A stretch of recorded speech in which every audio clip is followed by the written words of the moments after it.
whatever. No.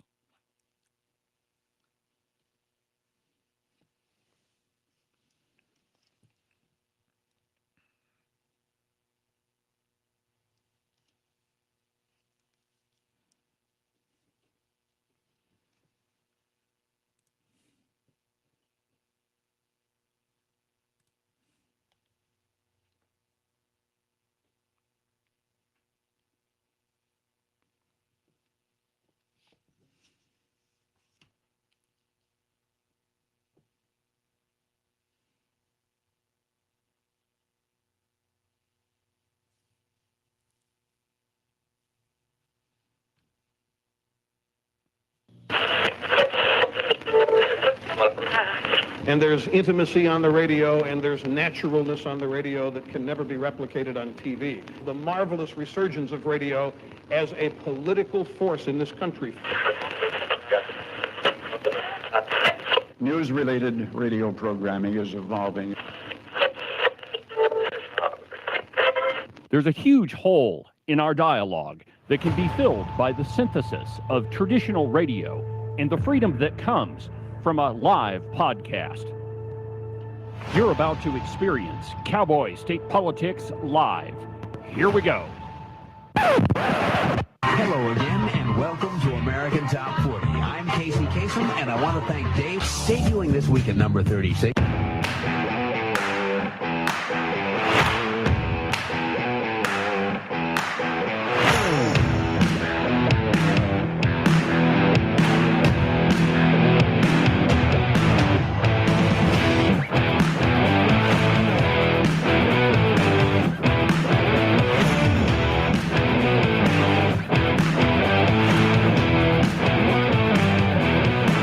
Good morning, my friends, and welcome to another fantastic installment from very, very high above all the puerile and pedantic and insipid bombastic twits in the Wyoming mainstream media.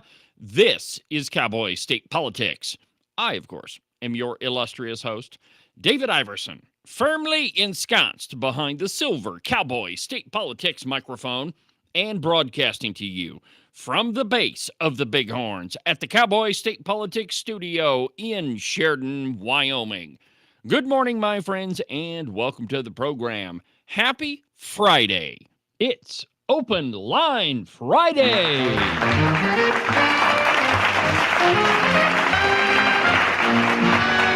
That's right, my friends. Open Line Friday on Cowboy State Politics. This is the day where we talk about what you want to talk about. Now, during the week, you kind of have to be on topic with me, or I'm just not going to answer your call. Well, that's not true. I probably would answer your call. But on today, the rule is whatever the topic is, we're going to talk about it. So the phone number here in the studio is 307-374-8989, 307-374-8989. If there's something on your mind that you want to opine about, go ahead and give me a call. We'll talk about it. One more time. That phone number is 307-374-8989. We'll keep the phone lines open for the entire 2 hours of the program. So not only, used to be you only had 1 hour that you could call in and be part of the show and get, whatever's on your mind out there. Well, we've changed that. Now it's 2 hours. And I know it irritates the crap out of Agent 29. I think that he's just worried about the uncertainty of it. I personally kind of like the random nature of being able to talk to you. Oh, and by the way, thank you for listening to the program. I really appreciate it. And we couldn't do this without you. I just don't want my mom to call. Well, I'll talk to your mom. She is a big fan of Cowboy State Politics, as all moms should be. Well, anyway, my friends, a question that hit me yesterday on the golf course. Oh, by the way, I should tell you about the golf outing. I did shot a 74, and the back nine wasn't so good. Okay, all right, yeah, funny. But actually, I did shoot a 51 on the front and a 50 on the back at Kendrick Golf Course. And to give them a little plug, the course is in great shape. It's a lot nicer than I remember. Of course, there again, it's been 20-some odd years since I've played golf at Kendrick Golf Course. But it's really nice, and enjoyed myself. And I think that I found enough golf balls to account for the amount of money that I had to pay to play golf. And the reason for that is I spent most of the afternoon in the rough. And while that was true, man, my escape out of the rough was tremendous. It sounds like you were on the driving range. Well, Easy place to find balls. Yeah, well, I did. It's true. But, when you spend that much time off of the fairway, you recover all the balls that everybody else was too pissed off to go pick up. Anyway, it was fun. Dad and I had a good time. And if you're in Sheridan, I suggest that you go play golf at Kendrick. But it occurred to me while I was out wandering around looking for the golf ball that did not land in the fairway, a question. What is it that created the political class? People like Chuck Schumer and Nancy Pelosi, and dare I say, John Barrasso. Now, it is a common joke among us politicos that the most dangerous place in Washington is between John Barrasso and a TV camera. And think about it. How often is that guy on TV? Even when he wasn't number 2 in the Senate, you could always find him at Mitch McConnell's right-hand side. Always. Whenever that guy has an opportunity, he is absolutely on TV. Kind of reminded me of the proverbial parrot on the pirate's shoulder. Yeah, he kind of is. And a lot of times he parroted what Mitch McConnell would have to say. Now, we could trace their current power all the way back to the genesis of their political careers if we wanted to. Let's just take John Barrasso, for example. He was appointed to fill Craig Thomas's seat when Craig Thomas died in 2007 while he was in office. Then Barrasso won re-election and then another one. So certainly he's popular. It's, if you see him, he is excellent with crowds. He's a very likable guy. There was an event here, and actually I have the perfect picture of John Barrasso that I have never sent him. There was an event here in Sheridan where a girl fainted. And it was hot outside. It was probably 100 degrees. And, she just had her knees locked and fainted. Well, John Barrasso, being the astute politician that he is, rushed to her aid. And he's also a doctor, by the way. So I'm making a joke about, being a politician and rushing to her aid. But he is a doctor. And so he ran right over there. And I've got the perfect picture of him helping this little girl. And I've never sent it to him. Not because I don't want to. I think it's a good picture. And maybe if I get a chance, I'll talk to him and say, hey, Doc, I've got a picture for you. Anyway, so we could trace his current political situation all the way back to doing things like that. The guy spends Thanksgiving, as far as I know, every Thanksgiving with troops that are overseas. And so certainly those things create popularity. But here's the other part of it too. He's really good at fundraising. But now he doesn't really have to worry about that too much because his war chest is so huge. And most of these characters in Washington have a giant war chest that you would have to be pretty well funded if you wanted to go up against them. And in the last election, there was a guy who's now trying to buy TikTok for $47 billion. I have no idea where he got all that money. Nor did I have any idea that he was a billionaire when he was running for office. But nonetheless, here he is now saying that he's going to shell out $47 billion for TikTok. Well, Reed Reisner was his name. And admittedly, not a good candidate, didn't run a good campaign. There were a couple of events I went to where there was 2 people that showed up. So not a good candidate. But even a bad candidate would win at least one county. Nobody is that unpopular. And similarly, nobody is so popular that they win all of the counties in Wyoming. Not even Ronald Reagan was able to pull that off. He only won 48 states out of 50. There were still those 2 errant ones that didn't vote for him. But still, I don't think that any of that really explains, the source of whatever political power exists in Washington. And I'm talking about like the overarching political class. Take Nancy Pelosi, for example. So Nancy is, one of, or I'm assuming she still is one of the most powerful politicians in Washington, D.C. And she's been elected over and over, even after she says stuff like this. Go ahead and play it, Ken. We're very, you've heard about the controversies within the bill, the process about the bill, one of the items. But I don't know if you have heard that it is a legislation for the future. It's going to be very, very exciting. Yes. But we have to pass the bill so that you can find out what is in it. All right. So any other politician, when they would say something like that, you would think that their political opponent would grab that and play it on every radio station nonstop and focus their campaign on, and maybe some of them did, but Nancy Pelosi continues to get elected. Yeah, we've got examples of that in Wyoming. So for example, Steve Harshman. Steve Harshman said when he was talking about taxes, he said this. Now listen to this. So what's happened in these states that have done caps, and some of them are wealthy states, but really who's benefited? The rich are going to benefit the most. There we go. They're going to benefit the most. Tax cuts for the rich. That's old Steve Harshman. In the last election, he didn't even have an opponent. Now, in the one before, he did have an opponent, but he still pulled it out. And Steve Harshman has been the Speaker of the Wyoming House 2 times. I mean, I don't think, if you watched him during the last session, he's lost a lot of his swagger, simply because his people are not in office anymore. But still, he occupied most of the time on the floor. He was able to sway a bunch of people. And Agent 29, let's get your take on Harshman. There are a couple of things I actually like about the guy as a guy. We talk football and those kinds of things. He did admit one time, and maybe you remember this, that I persuaded him and changed his mind. Mm-hmm. That was kind of interesting.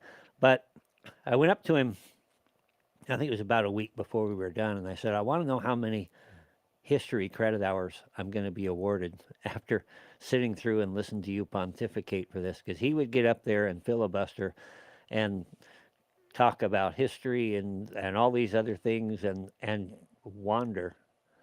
But it was interesting to watch him, because it's the first time that he's ever, I think, been exposed with futility. Yeah. And all 3 of those guys, Lloyd and Bob and Steve, the other 2 pretty much just quit getting up. Steve couldn't help himself. He'd have to get up there. But that's. But think about it, Ken. That guy's been in office for a really long time. Now, of course, we're talking about state level people that don't hold a candle to the power of Nancy Pelosi. And back to her for just a second. She's been the architect behind a lot of some of the most damaging policies that this country has ever seen. I'd argue the results of her policies are tantamount to treason. I mean, they've been extraordinarily damaging to the economy as a whole. Obamacare, that's what she was talking about with we have to pass the bill to find out what's in it.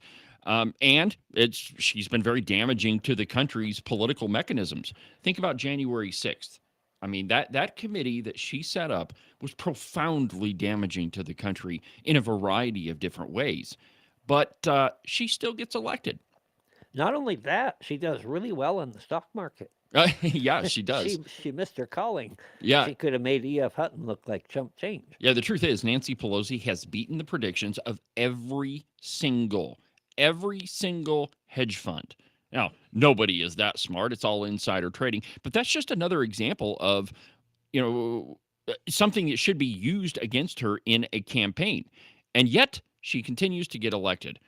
No one is popular enough to pull that off on their own merits. If Nancy Pelosi hadn't done all of these things and just ran a straight up political campaign, nobody is that popular. I mean, there is going to be some candidate that crops up that can give you a run for your money. Now, back to Wyoming for just a couple of sound bites. Think about Tara Nethercott, Slithers. She has been in office for not that long, a couple of terms, but she hasn't voted like a Democrat or like a Republican at all in this previous session. She voted with the Democrats over 80% of the time. According to YL Rhino, she only sided with the Republican Party platform about 20% of the time. And she says stuff like this. Go ahead and play the slow version. Senator French, that's currently the law now. In order to attend public school, you must be immunized. Ugh. But your children don't have to attend public school. It's all a choice. Oh, God, she just reminds me of a snake. That's the soundbite where I got slithers from, by the way. Another example, Bob Nicholas. Play that one. There is no doubt, I mean, from all the medical information out there, that we are in a pandemic of the unvaccinated. If everyone was vaccinated, this pandemic would be gone. Yeah. Isn't that a good one? Now, he is fundamentally a liberal, and if he's willing to get up on the floor and say crazy stuff like that, you would think that somebody would grab a hold of that and go after him.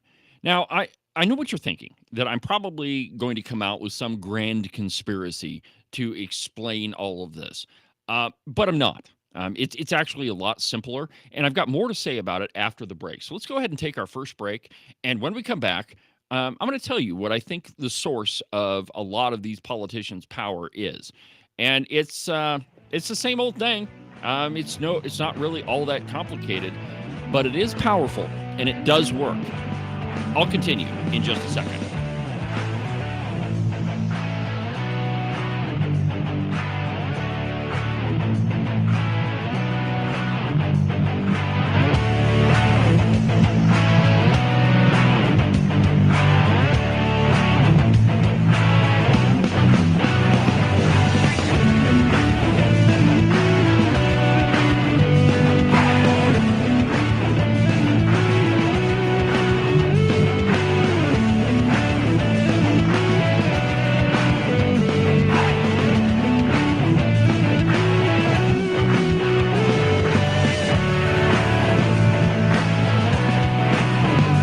It's spring-ish in Wyoming. Well, what that means for the uninitiated is that it's going to be 70 degrees one day and then snow 1.5 feet the next. And really, if you don't like those two options, just wait a little bit. The weather will change. I know, it sounds a little stressful, but really you should put your mind at ease and buy a pair of socks from the Buffalo Wool Company. They'll keep you warm and dry even on the nastiest, coldest spring-ish day, and they'll keep you cool and dry even when it's 75 and sunny. To get you a pair, go to their website, thebuffalowoolco.com. Trust me, you're not going to be disappointed.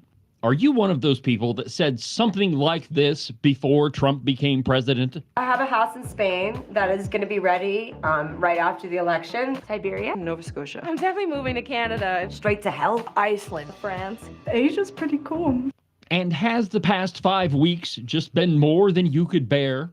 If that's the case, you have come to the right place. All you need to do is call my friend Rebecca Bextel at Compass Real Estate. She has her fingers on the pulse of the real estate market all across the state of Wyoming.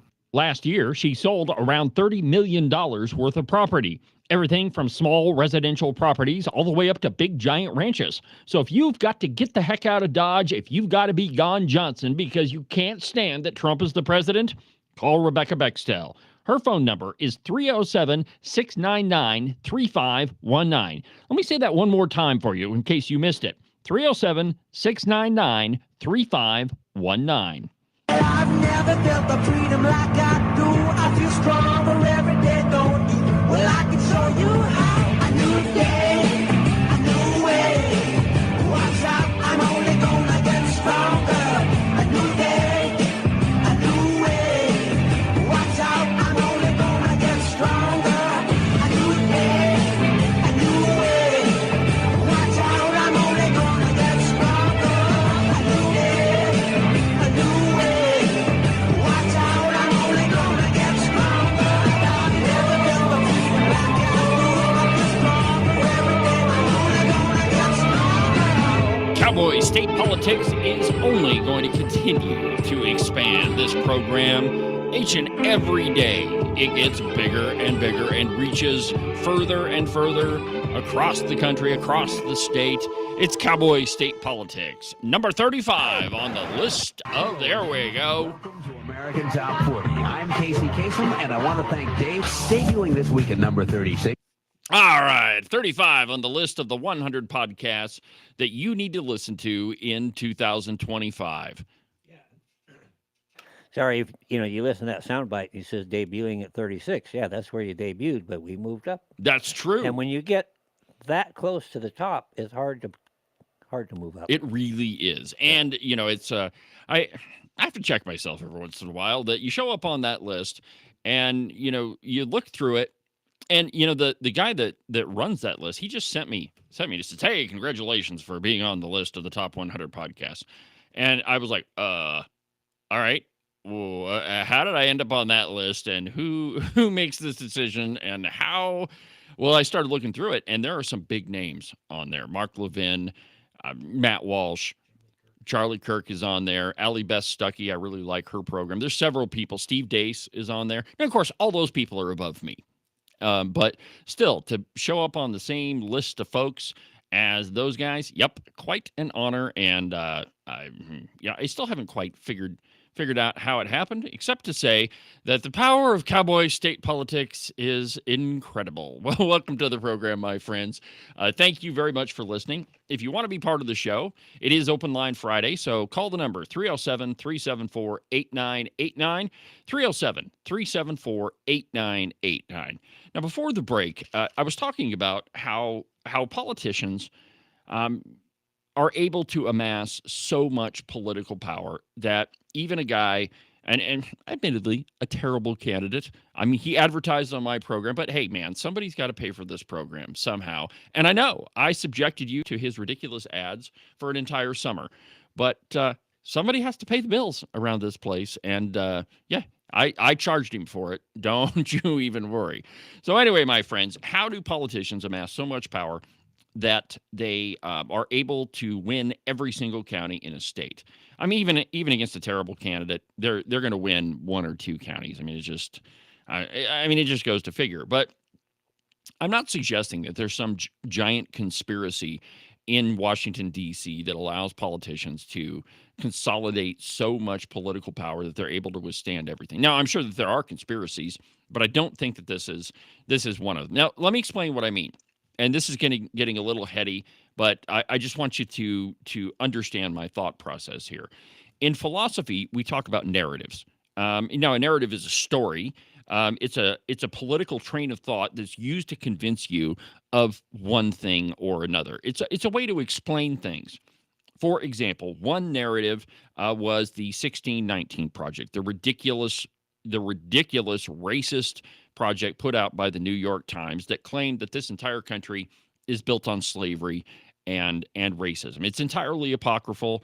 There isn't very much of it that's actually historically accurate, but that was pushed into classrooms across the United States.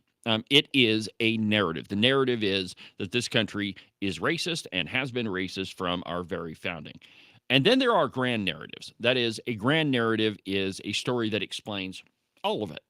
It acts sort of like an umbrella and leads you to understand all of the underlying different stories and political explanations.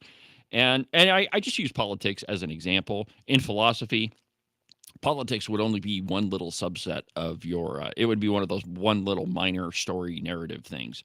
But I'm not suggesting that there's some grand conspiracy at all or some grand narrative, though there is a grand purpose. And it's simply to stay in power and help your friends do the very same thing. Think about the dumb idea of high-speed rail. One of the most ridiculous boondoggles I've ever heard of in my entire time. But it is one of those things that has cropped up since I have been interested in politics. It is always there. For example, let's see here. Throw this up on the screen, Ken.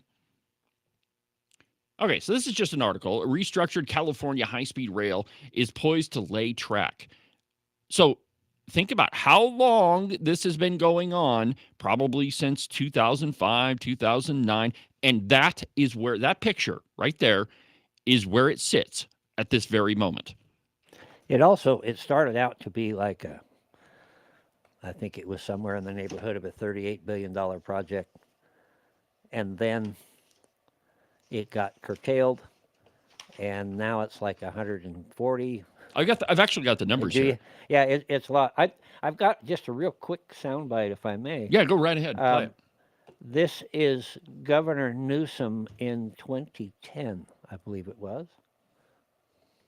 I am sick and tired of hearing about how wonderful the transportation system is in France and Japan, and have you been to Shanghai, or do you know what they're doing in Beijing? Well, finally, California is going to get it right with this new high-speed rail, and that northern terminus will happen here. Okay, so Gavin Newsom, in 2010, he says, high-speed rail, it's going to start right here in 2010.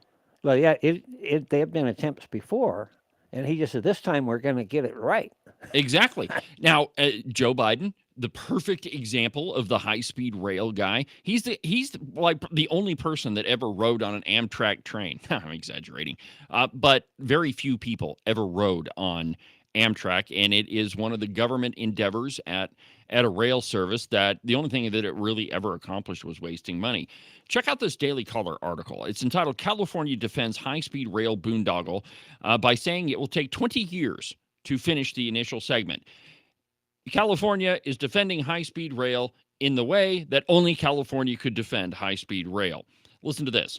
California's High-Speed Rail Authority said in a statement that the Department of Transportation report released Wednesday was misguided in saying that the state is violating the terms of federal grants for the infrastructure. Now, remember, I showed you the picture of it.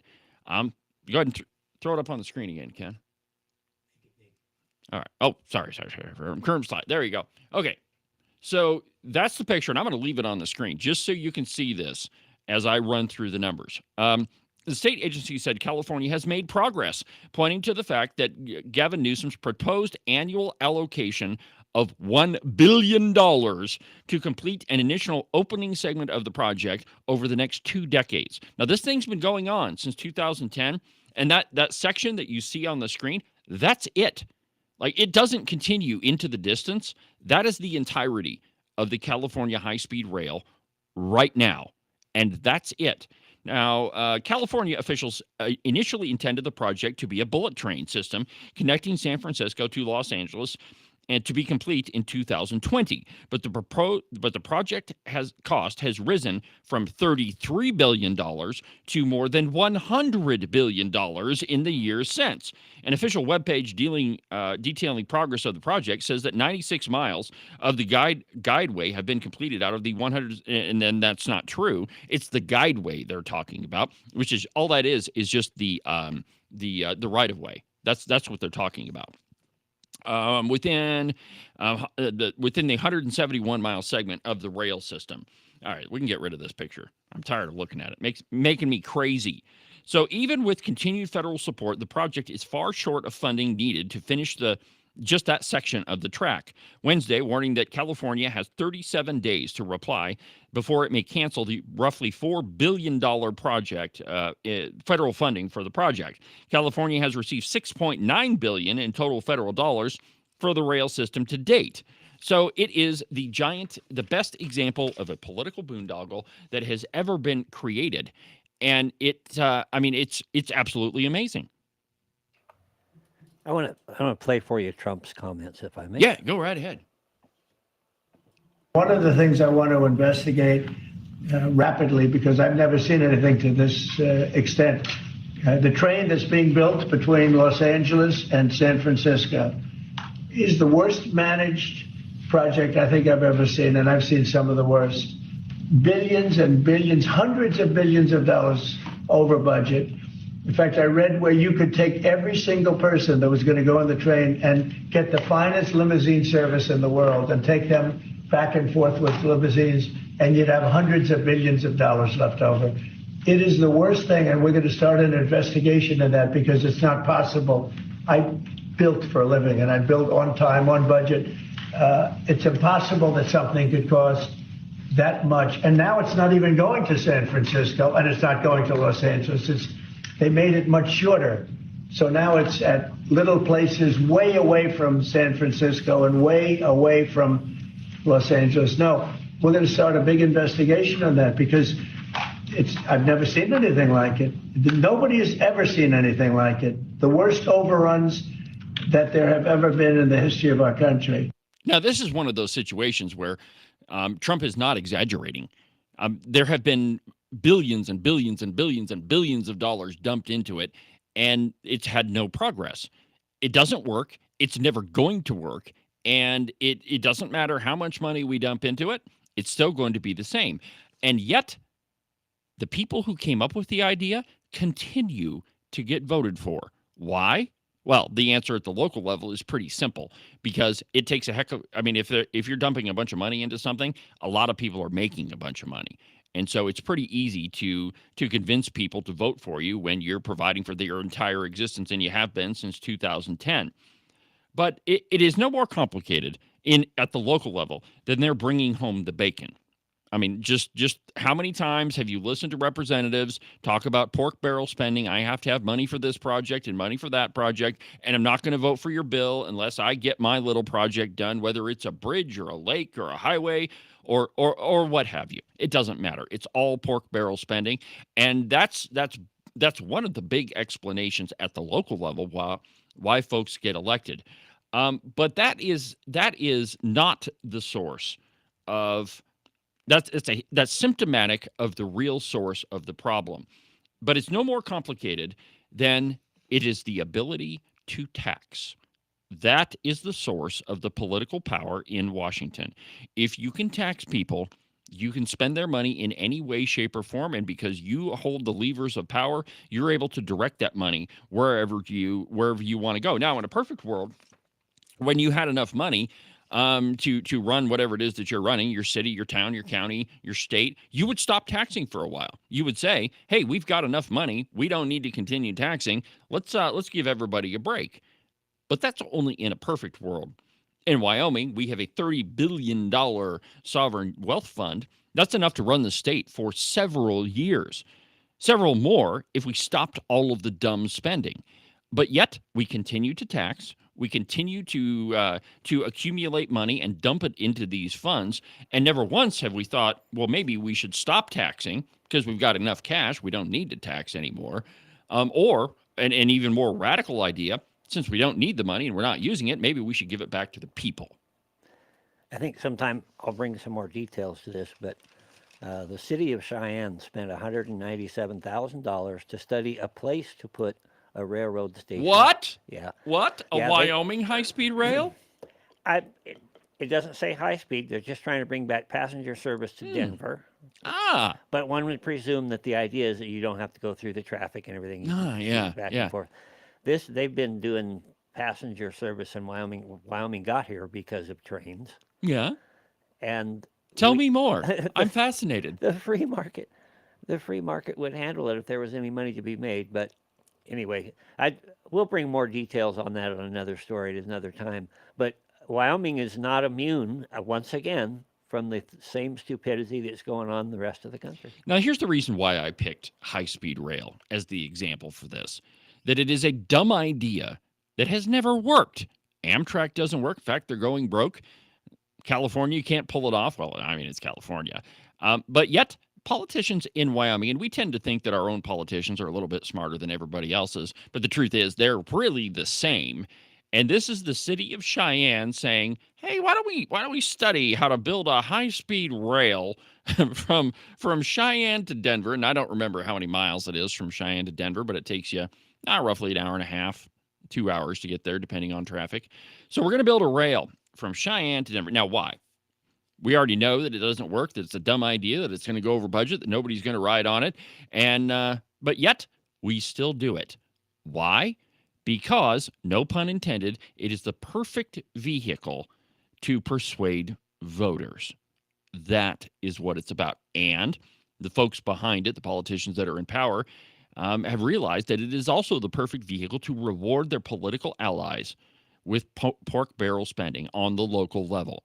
And it is the perfect pinnacle example of the source of American politicians' power, that you have the ability to tax and spend, and therefore you can enrich yourself and your political allies and help keep your friends in power. All they have to do is sign on to your dumb project, and they're good to go. And isn't it interesting that these ideas always come up in the most liberal of constituencies, Cheyenne. In Wyoming, if you want, and this is probably true just about everywhere, the more consolidated the population is, the more crazy liberal ideas that you will have. And in Wyoming, with the exception of Jackson, though Jackson is pretty well densely populated, the liberal population centers are Cheyenne and Casper, and to some degree Sheridan too. There's a pretty sizable population of Democrats that live here, though, I mean, they're outnumbered by conservatives by a great deal. But still, I mean, there's a pretty good number of real traditional Democrats here. I shouldn't say traditional, I should say wacko. Traditional Democrats would never go along with the LGBTQZXPW. Oh, by the way, Ken, did you notice, and I'm totally jumping subjects here, that we have added a couple of items to the LGBTQZXPWDS? Sorry, I missed that. Yeah, I can't do it again. I probably could later. But yeah, I've got a story later in the stack of stuff about how we've added letters to that. Don't let me forget. It's hilarious. But anyway, the source. You just what are you doing over there? You're exercising your fingers. Exercising my power. Yeah, indeed. Don't use that button again. Anyway, so the point here being is that if you have a politician that has been in power for a long time, and John Barrasso, Cynthia Lummis is a good example, and to some degree, and I don't think that this will happen, but I think that the longer a politician is in power, the more disconnected they become from the people that elected them. And when you figure out that you have the ability to tax and you have the ability to spend money to spend on pork barrel projects, really the only thing you're doing is further entrenching your own political power. So the question is, what do you do about it? Well, you have to have a candidate that does the exact same thing that Harriet Hageman did when she was running for office. That you go to every county and you meet people where they are and you explain what the problems are with the person who's currently in power. Now, with Liz Cheney, she had a little help. Harriet had a little help. A lot of people were really ticked off at old Crickets Cheney. But you have to meet people where they're at and show them what's happening. And that's the only way that you're going to overcome the media machine. And again, the media is not, and I didn't mention them in my monologue, but they're not immune from this whole thing. They are absolutely in bed with the politicians, and you need look no further than the cow pie. And the Pravda on the Platte, and definitely, well, actually, it's all the media. Wow, isn't that crazy? So, in any case, my friends, when you find yourself wondering how do these people gain so much power, it's no more complicated than they have the ability to tax. And until we break them of that, there's going to be no end to the people like Nancy Pelosi and Chuck Schumer and to some degree John Barrasso. Though, and you always have a tendency to want to defend your guy. And I do think that John Barrasso does some good things. I think that he's great with veterans. I mean, the Master Chief, my father-in-law, is very enamored with John Barrasso. The Master Chief spent 27 years in the military. So, of course, he's going to be happy with a guy that does some good stuff. So anyway, that's my thoughts. I mean, Ken, do you think that I'm off on this, that the power to tax is really the source of a politician's power? I think that's as good an explanation as I would be able to come up with. I'm intrigued by your comments about what Harriet was able to accomplish. And I'm not going to point fingers at who's responsible, but there are a group of people responsible for the fact that a few years ago we had 8 conservatives in the House. Oh, yeah. And today we've got 35. Well, let's talk about that for a minute. He's a very close friend of ours, and I don't think that he's solely responsible for creating the majority. No, there's a team there. Yeah. But most of those team members would prefer to remain below the radar. Yeah. So here's how that was accomplished, right? You went and met candidates and made sure that that they were conservatives, that they believed that life begins at conception and it ends at natural death, that they agree with the Republican Party platform, that they're willing to stand up and fight for it. Trained them how to campaign, trained them how to go door to door. You and I both have been to a lot of those sessions to where the training happened, and then put together a machine for them to help them campaign. How many times have we driven across the state to go help somebody at a fundraiser? Oh or man, campaign numerous event? times. Sometimes so- we've been kind of unwelcome. Oh, Well, I mean, we're welcome at the event. It was just what Yeah. happened afterwards. Yeah, the people that brought us there, but some of the spies that filtered in were not real happy with us. But the point is that it is, if you're going to make any inroads, this is a people business. Absolutely. And you've got to get out there in front of the people. And if you're not willing to do that, if you think you can just sit back and send out postcards and whatever else, it's not going to work. You're not going to win an election on social media, especially when you're outnumbered with money. And if anybody knows about that, I do. Well, that's a great example because there was. I know you and I disagree on the numbers, but it's only because of the definition. There was roughly $100,000 spent trying to defeat Agent 29 in that whole campaign. Yes. Yeah, and a lot of it came from some big money donors. And we've since fixed that and explained why those donors made a very poor decision in that race. But Ken got outspent almost 10-1. I think, what'd you spend in that campaign? $12,000?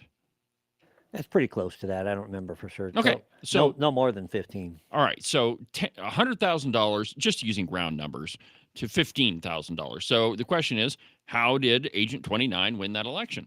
He went door to door, and I was kind of joking with him one day, and I said, you haven't got a new pair of boots lately. You haven't been doing enough door to door. And he literally goes, "I'll be right back."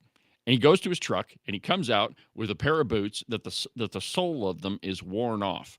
And he goes, "I literally wore the sole off of this pair of boots and had to go buy another pair." So, point being, the way that you beat these folks that are entrenched in power is you have to go door to door, and you have to meet people where they're at. And when you're running against an opponent who has the lever of power to tax and award pet projects wherever they can, it's very difficult. But it can be done, and that's what we have to do in Washington. And again, I'm not talking about something that is a small feat. It's pretty difficult. I myself have run for office a couple of times, not at the state level. Interesting that I got beat by 138 votes twice in a row. I don't know that there's anything going on there, but maybe so. Well, anyway, it's Open Line Friday on Cowboy State Politics. If you want to be part of the show, the phone number in the studio is 307-374-8989. 307-374-8989. An interesting article from the Daily Wire this morning. ICE arrests suspected Al-Qaeda member released into the U.S. by the Biden administration. Now, Al-Qaeda, there's a name we haven't heard for a while. They're still active. Yeah, there's still a bunch of radical Islamic terrorists, and the Biden administration let some of them into the country. From the Daily Wire, and I quote, "Immigration and Customs Enforcement and the FBI arrested a suspected member of Al-Qaeda who was paroled into the United States by the Biden administration in 2023. The two federal law enforcement agencies arrested the 29-year-old Tajikistan-born Russian national in Philadelphia. Shortly after Tajikistan declared that the man is a fugitive wanted for ties to the criminal organization. Quote, arresting individuals linked to terrorist organizations such as Al-Qaeda reaffirms our unwavering commitment to safeguard the homeland. Enforcement and Removal Operations Philadelphia Acting Field Office Director, that's a long title, Brian McShane, explained in a statement. Through close collaboration with our outstanding partners at the FBI, we've taken decisive action, blah, blah, blah, and they caught the guy. Of course, if you're a law enforcement guy and you catch a wanted terrorist, I think that you should be able to pontificate a little bit. I mean, just not very much, but a little bit. Speaking of pontification. Yes, that's me. That's what I do. Tom Holman is the director of ICE. Yes, And I he like was him. he was challenged. Let me play you just a little bit of what he had to say and get your reaction on that, if I may. Andrew McCabe is an embarrassment to the FBI. He's an embarrassment to the badge he carried. Bottom line is, did he take an oath to enforce laws? Because so didn't ICE. ICE, as you said earlier, Laura, ICE is enforcing the laws enacted by Congress, laws that they get obligated and funded to enforce. ICE isn't making this stuff up. They're enforcing the laws or holding their oath. This is what they're supposed to do. If you're in the country legally, you got a problem, and we're looking for you. We're going to prioritize a bad guy before we go to the other guy, but doesn't mean the other guy is off the table. We're enforcing immigration laws. That's what the American people voted for. That's why President Trump is in the White House, because that's what the American people wanted, and we're going to keep President Trump's promise to the American people. You can hate or like Trump all you want. Here's the fact. His success on the border, his success in immigration enforcement, his success on national security is unprecedented. I worked for 6 presidents. No one even comes close to the success of President Trump. I'm proud every day to wake up and work for this man, because we're making a difference. We're making this country safe again, one illegal alien at a time. And you can hate it all you want. We're going to do it. We're not going to stop us. We're going to continue doing exactly what we're doing. Take all the pictures you want. Scream all you want. It doesn't matter. We're going to do the job. Absolutely. And that's what we should be doing, enforcing the law. And this is just another example of what he was talking about. You have Al-Qaeda-linked terrorists in the country, and the Biden administration didn't do anything about it. So I wish the guy was a little bit more eloquent. I don't. I like him just the way he is. Yeah, he sounds like your next door neighbor. But he's dead on right. He's logical. We pay tax dollars to enforce the laws. That's what we're going to do. Plain and simple. That's the conservative mentality. On the other hand, Hakeem Jeffries also had some comments. Let me play those. All right. Every single ICE agent who's engaged in this aggressive overreach and are trying to hide their identities from the American people will be unsuccessful in doing that. This is America. This is not the Soviet Union. We're not behind the Iron Curtain. This is not the 1930s.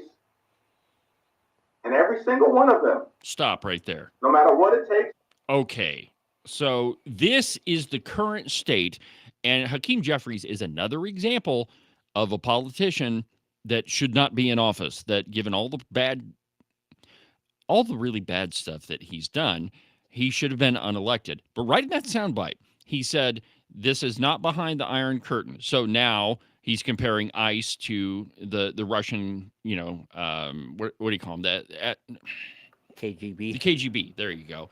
He says this is not the 1930s. That's a reference to the brown shirts. Yeah. So how many aspersions do you want to throw at people that are actually enforcing the law? And why are they wearing masks? Because of people like Hakeem Jeffries who want to put their name and their address and their family's information online to dox them. There's an insidious thread that runs through a lot of things that they want to do. Is you saw it with marijuana laws.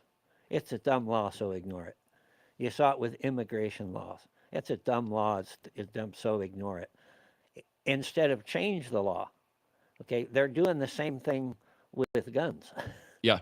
As a kind of a now compare what's going on here with Tom Homan to what I was talking about at the top of the program. That skilled politicians entrench their own power through the ability to tax, what they can provide to you, what they can bring home.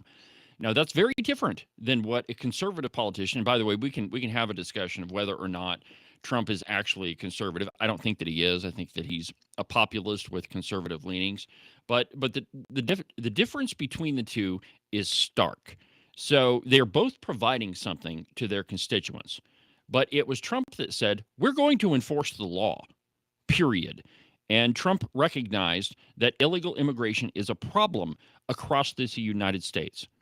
Even here in Sheridan, Wyoming, it is very rare now that you pick up a copy of the paper that when you read the rap sheet, all the police reports, that you don't see an illegal immigrant in there somewhere.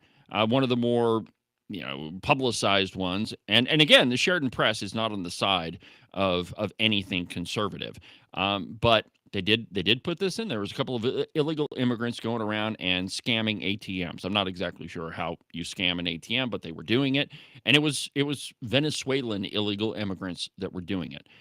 There's been a couple of other cases where car robberies and stuff like that. But Trump recognized that illegal immigration has become a problem in every community. And what he is delivering to the American people is not pork barrel spending on projects and gifts and bribery, because that's what pork barrel spending is it's bribery. He's delivering law and order. That's a very different thing. It's delivering on what he's actually supposed to be doing as the commander in chief. A very different thing than trying to buy you off. And if you've noticed, it worked. And here's the brilliant part of it: Trump doesn't have to run for re-election. In fact, he can't, unless we change the Constitution. But there's nothing stopping him from enacting his agenda, except for you got Congress. I don't think that Trump's going to do anything untoward or illegal, even though the Democrats are claiming that it is. And you have Hakeem Jeffries saying, "Oh no, we have to stop this." Why? Because Hakeem Jeffries is a politician of the brand that I was talking about in the beginning. What is he delivering to the people that vote for him? Radical immigration, radical policies, pork barrel spending.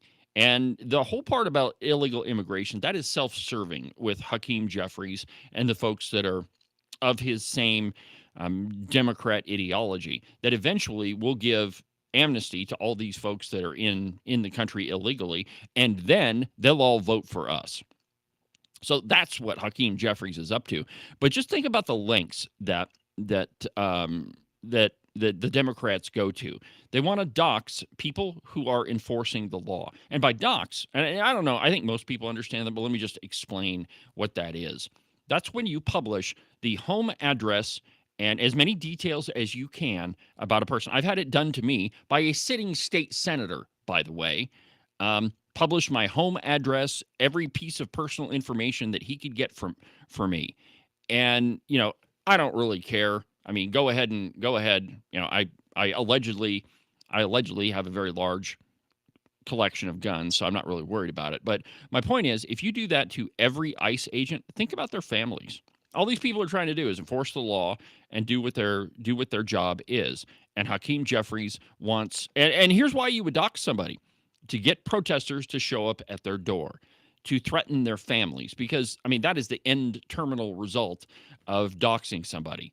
It happened to Justice Kavanaugh. There was a guy that was going to try to kill him at his home.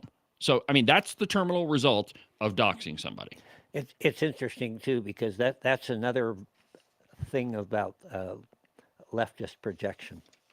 They want to say that Trump is the authoritarian thug. Yes, clearly. And they're the ones that if you disagree with them, they're going to throw model cocktails, whatever. I never can say that word right. But all the violence, we talked about it yesterday. Mm-hmm. All the violence. There's another update on that story, by the way. One-sided, yeah. So, well, anyway, I think that you get the point. And the update to that story that I was referring to, now there's a federal judge that has blocked the removal of that terrorist family and from being sent out of the country. His entire family are illegal immigrants. And there's a federal judge appointed by Biden. I don't remember the guy's name offhand. I might have it here in the stack of stuff, but the point being is that there's yet another federal judge that has said, "Oh no, you can't get rid of these illegal immigrants." This is where we're at, my friends. We are living in a country that is not focused on law and order anymore. And I guess that statement is not true, because the Trump administration is trying to get us back to law and order. But there are a ton of Democrat and very liberal politicians that they don't want law and order. because they think that it's going to help their own personal political interests.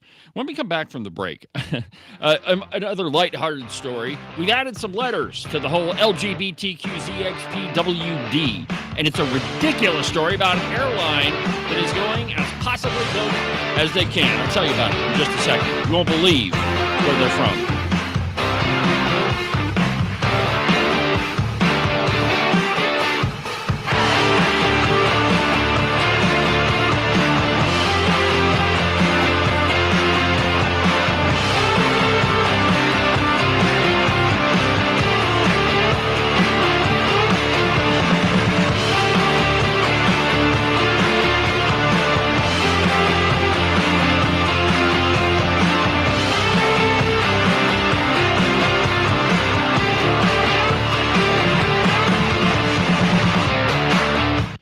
U.S. Coin Capital, we hear from Americans across the United States who have a growing concern about the future purchasing power of U.S. paper money.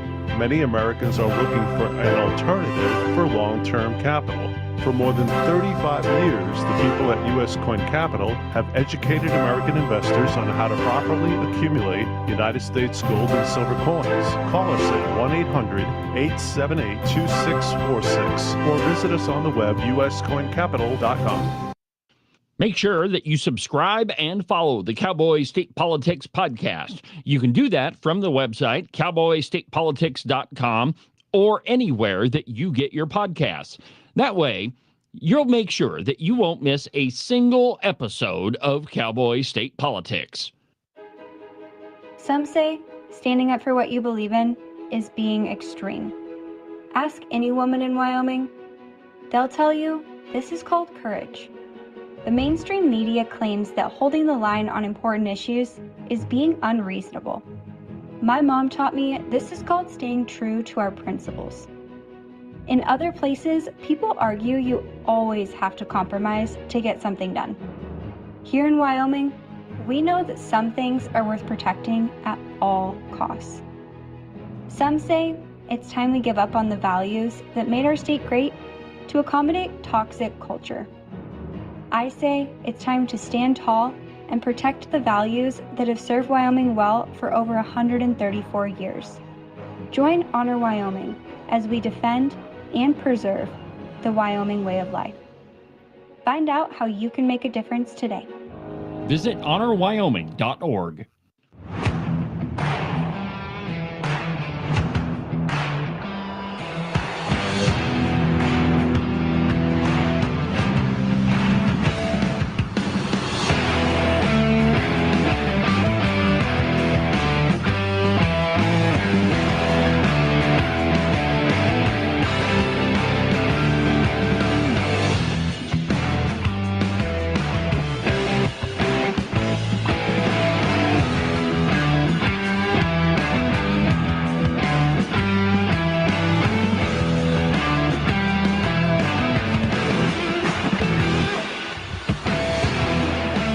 Welcome back to the program. David Iverson, Cowboy State Politics, documented to be almost always right 99% of the time. When I started Cowboy State Politics, the only thing that was going through my mind is, let's tell people the truth, and let's do it in a fun and in my characteristically sarcastic way. And just tell the truth about politicians, because so often in the media, we're not told the truth. And yesterday on the program, I was talking about how the media really doesn't report facts anymore, and I think we're all pretty well aware of that. That gone are the days when you have an opinion page and the rest of the paper is just the facts, ma'am, like Joe Friday. We don't do that anymore. Nope. The news media is pretty much all opinion, and admittedly, this show is mostly opinion too. It's my opinion because it's my show. But still, I try to make it clear when we're doing journalism and when it's opinion. And one of my favorite things to do on this show is investigative journalism, to get recordings from people that really don't want to be recorded, or to expose liberal politicians to, they don't want to. And, to some degree, were absolutely successful. But I want to go back just a second to my opening monologue, in that politicians generally try to maintain their power. And even good politicians slip into this whole category every now and again. And the reason why I'm bringing this up is I want you, the Cowboy State Politics listener, to remain vigilant. That just because people happen to be on your side most of the time, sometimes, or have been on your side in the past, that doesn't necessarily mean, and it doesn't mean that you shouldn't hold them accountable. You absolutely should. I want you to hold me accountable. When you think that I'm in the wrong or I've said something wrong, hey, I want to be the first to know so that I can correct it, so that I can get you the correct information that I promised to bring you. That's all well and good for you and everybody else, but please, folks, leave me out of it. I don't want to know. No. Hold Agent 29 accountable as well. Let me give you a perfect example here. So I had a story not that long ago. Actually, I've had it for a long time. I've just been kind of sitting on it. I was sitting on it, waiting for the right time. You know, the news business, you have to make sure that you have enough bandwidth to where you can get the story out. By bandwidth, I mean that folks aren't paying attention to other stuff, right? That there's nothing else going on. And so you don't break a big story in the middle of a whole bunch of other stories, because it'll get lost in the cacophony of other music. So the story I'm referring to is, all about Senator Tim Salazar. And now, since that time, I've done 2 stories showing you how really there kind of is a pattern of unethical behavior. So even a good politician, and I'll leave the names out to protect the innocent on today's show anyway, tried to convince me to hold that story. Now, why didn't I? Because you deserve to know the truth. And I felt that it was a story that was absolutely important to you, so you could make the right decisions. Now, there are some other political actors in the state who are allegedly on the conservative side that weren't very happy with that story. But still, I broke it so that you could know the truth. And just remember that, there were some folks asking me not to break it. And the reasoning behind it was, well, maybe we'll use it later, closer to an election. Okay, well, it's not everything is about politics. Sometimes it's about the truth. All the time, it should be about the truth. And so, that's why I do what I do. These are hard things, and they are moral dilemmas at times. I struggle with this story myself because I still have to work with these people. Oh, yeah.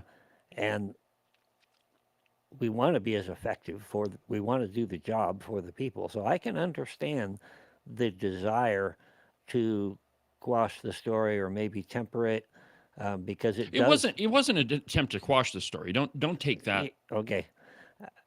But I can understand those feelings because we still have a job to do, and we can't do it alone. Yep. So it's not an easy cut and dried thing.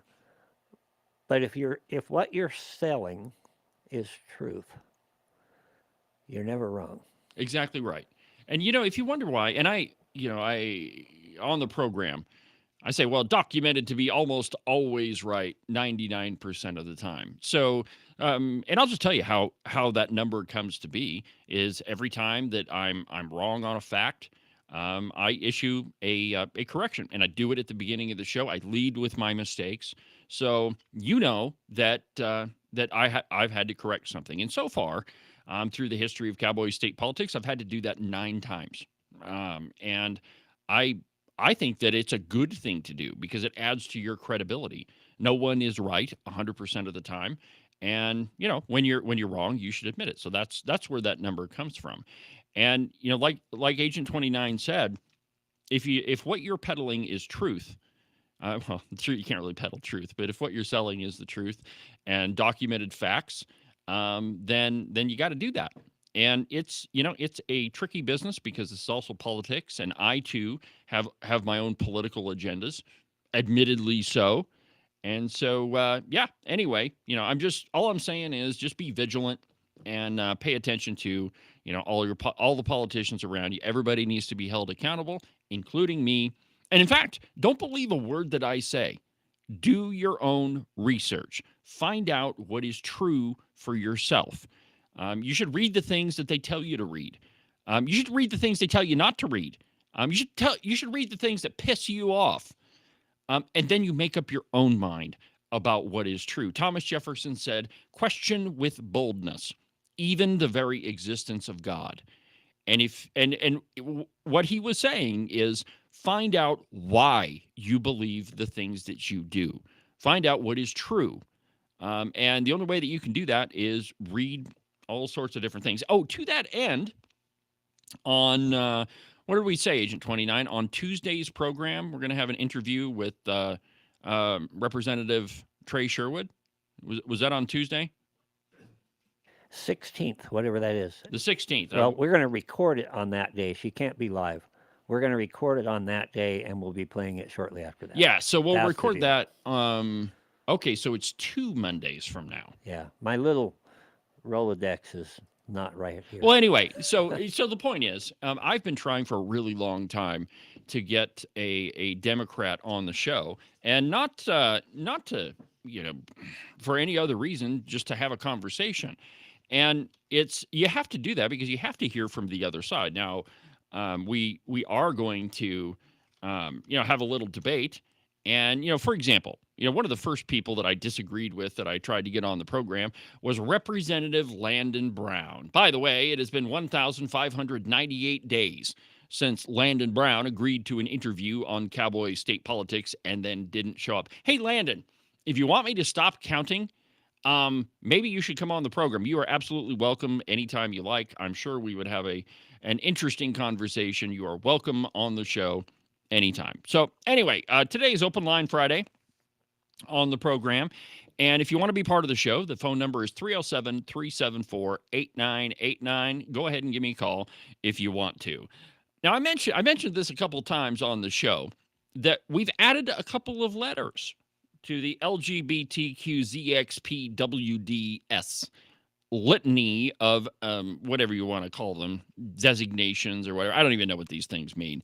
But when this whole list came out, I thought that it meant lesbian, gay, bisexual, and then they just started adding letters to it. And now we've added a 2 and an S. And I was going to bring you a little bit of soundbite with this, but it's actually in French. So it's kind of hard to understand what it is. And I quote, aviation's marriage to diversity, equity, and inclusion initiatives has been coupled with equal parts mockery and life-threatening incidents, seemingly coming to a head in 2025. Tone-deaf diversity programs may have finally reached their pinnacle, though with a new video from Canada's biggest airline titled Air Canada, with pride in every role. Now, quote, we would like to point out this watershed moment in Canadian history. On June 2nd, Air Canada achieved peak wokeness by celebrating gay pride and telling customers it had deployed an entire flight crew based on sexuality. But not every employee could put together the latest acronym that the company chose to use for its promotional video. Quote, we are doing the first ever, now let me get this one straight because a few letters have been added to this one, 2SLGBTQIA plus flight ever in Canada. Now, the video panned through a number of crew members wearing transgender pride flags and making announcements about their understanding of the importance of flight. To celebrate, quote, to celebrate inclusion and diversity, we're proud to announce that today's flight features our very first all, and then there's the list, crew. One employee said in his statement. And, the question is, why do we have to have any of these designations at all? Why is it important that I know what you like to do in the bedroom? Frankly, I don't think that has any bearing on anything you do in the real world, except between you and, whomever you decide to do that with. It's certainly not a qualification of, your skills as a pilot. And I don't think that you should be hired because you're gay or you think you're a man when you're a woman or anything like that.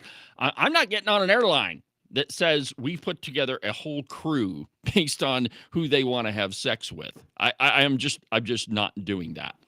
You would not have to convince me to buckle my seatbelt on that one. No. Nobody's going to pry me out of that chair. If we mistakenly get there. All right, so let's go to we got a caller. So let's go to Rick from Albany County. Rick, how's it going today? Yes, good Welcome to morning. Cowboy State Politics. It's going great. Excellent. So what's on your mind, my friend?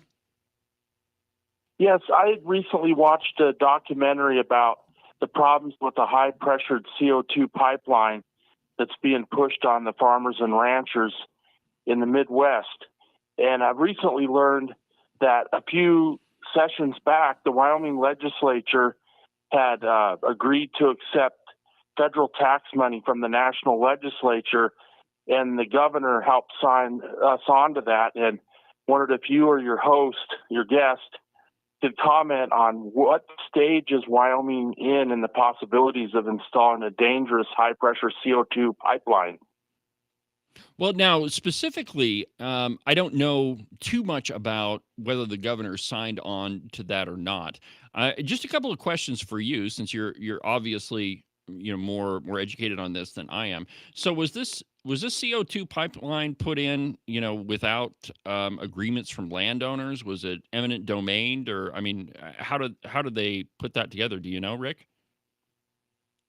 The documentary that I watched, they attempted to use eminent domain to install these pipelines, and a lot of it's been put on hold, but it still could proceed because of an amendment was made to the beautiful big bill to override a initiative that was passed by voters, I believe, in South Dakota. But it's still progressing. The whole idea is to capture CO2, which, by the way, plants need CO2 to grow. It's plant food. But to capture it from ethanol plants in the Midwest and then bring it up to a high pressure, almost liquefy it, and then inject it way underground. And I did learn in Wyoming, we use low pressure CO2 to help in the oil and gas industry. Yeah, Which, enhanced from my study recovery. of that, it doesn't seem to be. Yes, it doesn't seem to be a problem. But to use our taxpayers' money to build this high pressure pipeline just seems crazy. But from what I've read on the governor's official website, he is for capturing CO2 and injecting it underground, but I don't know what stage Wyoming is in this process, and I thought one of you might know. Yeah, we'll let Agent 29 tee off on that one. There are some projects, as you talked about, for enhanced oil recovery. There is talk of building another modern coal-fired power plant, probably somewhere near Gillette, and working that in concert with it. That is certainly not my bailiwick, but I will tell you, if you're involved with Facebook, there is an upcoming town hall, and I don't have anything in front of me that says what it is, but Maybe we can find that for yeah, you. if you go to the Wyoming Freedom Caucus page on Facebook, there is a town hall coming up in just the next few days, and that will include Scott Heiner. It will include, I think Chris Knapp is going to be on that. Nina Weber is going to be on that. They're all on that minerals committee. And as it is a town hall, you would have an opportunity then to ask them, and they're the ones that should be at the forefront of this. Yeah, Rick, generally speaking, the governor is pretty much in favor of any sort of, air capture, whatever, on this CO2 business. And in fact, since he's not running for re-election again, he's really gone off the deep end on anything, green energy related. And the irony being that none of this is actually green. And it would not surprise me at all if he signed off on a high pressure CO2 pipeline. And, I guess, hey, Ken, put that on the list of things that we should look into, and let's get with the Minerals Committee and find out, what the status on this is. But I tell you what we'll do, Rick. We'll look into it, and on next one of next week's shows, we'll bring you the facts that we can put together. I think during the break, David, if you could pull up that flyer, and we'll share that as well. But what else did you have, Rick? I just really enjoy your show, and thanks for taking the time to try to answer my question. Have a wonderful day. Yeah, thanks for calling, Rick. And I promise you, we'll get you some answers, and we'll bring it to you on. If we can't bring it to you today, we'll bring it to you on another show. Thanks for the call, my friend. Have a good weekend. You too. Goodbye. All right. Well, thanks to Rick for calling in. That's a subject that we probably need to do a few more programs on, Ken. We really haven't delved into the governor's green energy agenda, and I think we probably better.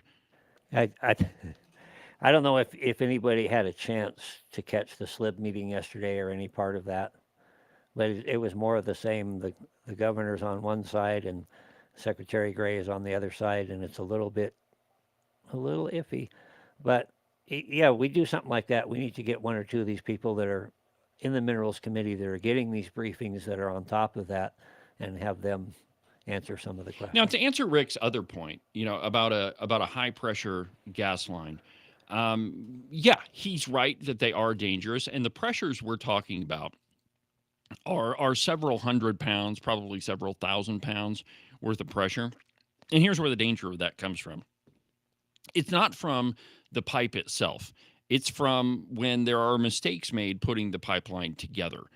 And manufacturing defects or whatever. But when you've got a pipeline that's several thousand pounds, and I know this from personal experience. I used to work in the oil and gas field when I lived in Virginia and Tennessee. When those things go, it's a big boom. I mean, we're not talking about a little explosion. I mean, it'll take out several city blocks, depending on how high the pressure is.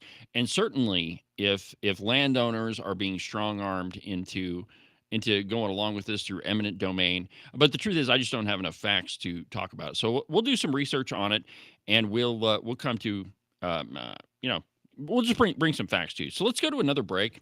And when we come back, I want to talk to you about another insidious group that is operating inside Wyoming. Oh, you're going to love this lady. Excuse me, I shouldn't use the word lady. Anyway, we'll do that when we come back.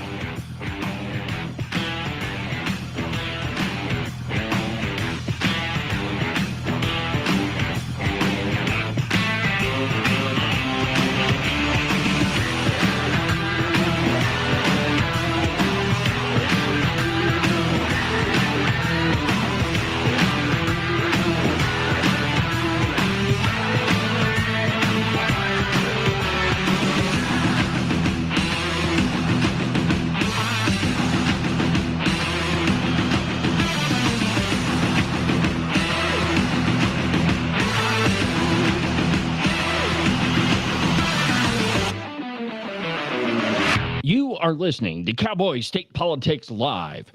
You can listen to the program on YouTube, on Facebook, on X, on Rumble, pretty much everywhere. It's almost like I'm omnipresent.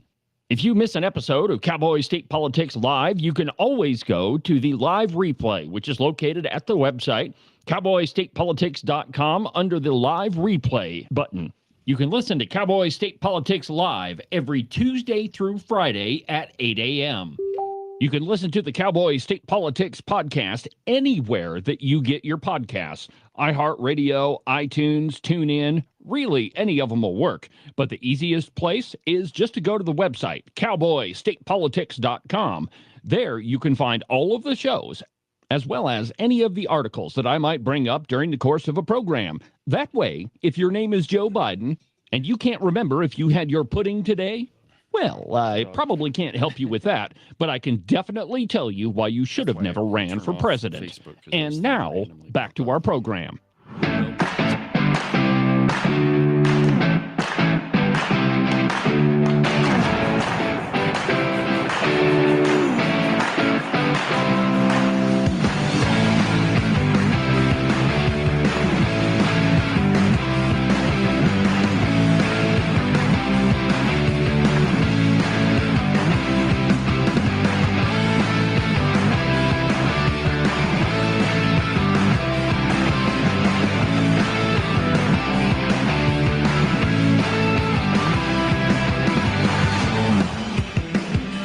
Welcome back to the program. David Iverson, Cowboy State Politics Live on YouTube, Facebook, X, and on Rumble. Pretty much omnipresent. I almost said omnipotent. I'm definitely not omnipotent. But omnipresent? Yes, that is a possibility. Welcome back to the program, my friends. Open Line Friday on Cowboy State Politics. The phone number, here in the studio is 307-374-8989. If you want to opine, go ahead and give me a call. So before the break, we were talking to Rick from Albany County, and we mentioned that there is a town hall put on by the Wyoming Freedom Caucus. And Ken, if you want to throw my screen up there. Rick, there's the flyer, and it is Tuesday, June 10th, and it is a town hall, so you'll be able to ask the questions of some more elected representatives, more than just Agent 29. Yeah, those are specific. Sorry, I'm doing 9 things over here at once and not doing any of them very well. Don't today. overstate your job over there. Oh, yeah. Well, some of the stuff I'm doing is not my job. Anyway, this is specifically members of the Minerals Committee and talking about energy, so they're up to speed on these things. And there will be a chat that runs along that, and you'll be able to ask whatever questions you want and have someone respond. All right. So there you go, Rick. June 10th, Tuesday, 7 p.m., Facebook Live, Wyoming Freedom Caucus, members of the Minerals Committee. So from the Washington Free Beacon, meet the radical abortion activist and defund the police advocate behind the Democrat Party's $20 million campaign to understand men. Now, I mentioned this, I don't know, last week or the week before, but the Democrat Party is a little confused why men don't want to vote for them anymore. Well, it couldn't have anything. It couldn't have anything to do with them demonizing men for the last 4 years and saying that we have to believe every woman. It couldn't be anything to do with Christine Blasey Ford making up a story about gang rape to try to derail one of President Trump's Supreme Court justice picks. It couldn't have anything to do with that. It couldn't have anything to do with terrifying the crap out of every man that if they happen to say, hey, you look really nice today, that they're going to be slapped with a sexual harassment lawsuit and their entire lives destroyed. And it couldn't be that the Democrats were looking to every man's entire social media history to find something they said 10 years ago and try to destroy their life with it. I'm sure if you looked into my history, I've made some probably more than a few incendiary comments, all of which are backed up by fact, I might add. But anyway, it couldn't have anything to do with that. Now, the Democrat Party's widely ridiculed campaign to spend $20 million on a, quote, strategic plan to study young men was spearheaded by the former president of a left-wing activist group called NARAL, N-A-R-A-L. And let's see here. It is a left-wing activist, and they supported efforts to defund the police and, of course, to go after Brett Kavanaugh, and attacked white women for upholding the patriarchy. Now, if you're wondering, there is a chapter of NARAL in Wyoming. In fact, it's headquartered in Laramie. The only address I could get for them was a P.O. box, which is usually where a lot of these activist groups hide out. I mean, they'll tell you that this is their official address. By the way, it's not just on the left. Wyoming gun owners, they claim that their office is a UPS store in Cheyenne, but that's another story. Politico reports that Elise Hogue, and let's see here, that's her with old Tampon Tim there. Throw this up on the screen. Yep. Elise Hogue, former president of NARAL, Pro-Choice America, now known as the Reproductive Freedom for All, co-founded the Speaking with American Men Project, or SAM for short, along with PMS NBC contributor John Della Volpe and former Democratic Congresswoman Colin Allred.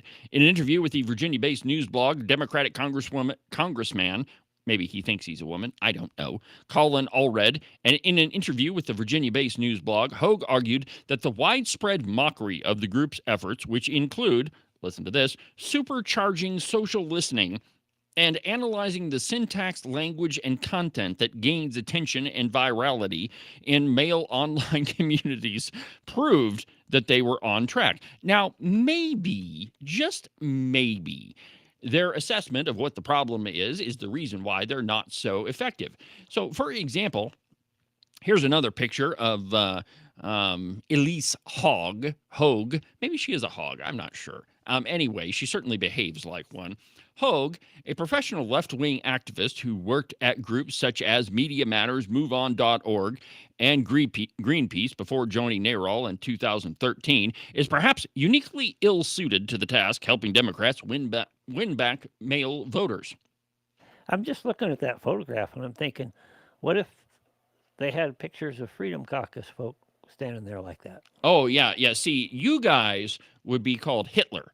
These people, definitely not Hitler, definitely not socialist, and definitely not holding up a socialist fist that has been used by every communist regime in the history of communism in the world. Yeah, that whole socialist fist thing, which, by the way, is used by the Wyoming Education Association and the Democrat Party, might lead you to believe that perhaps they are intrinsically communistic.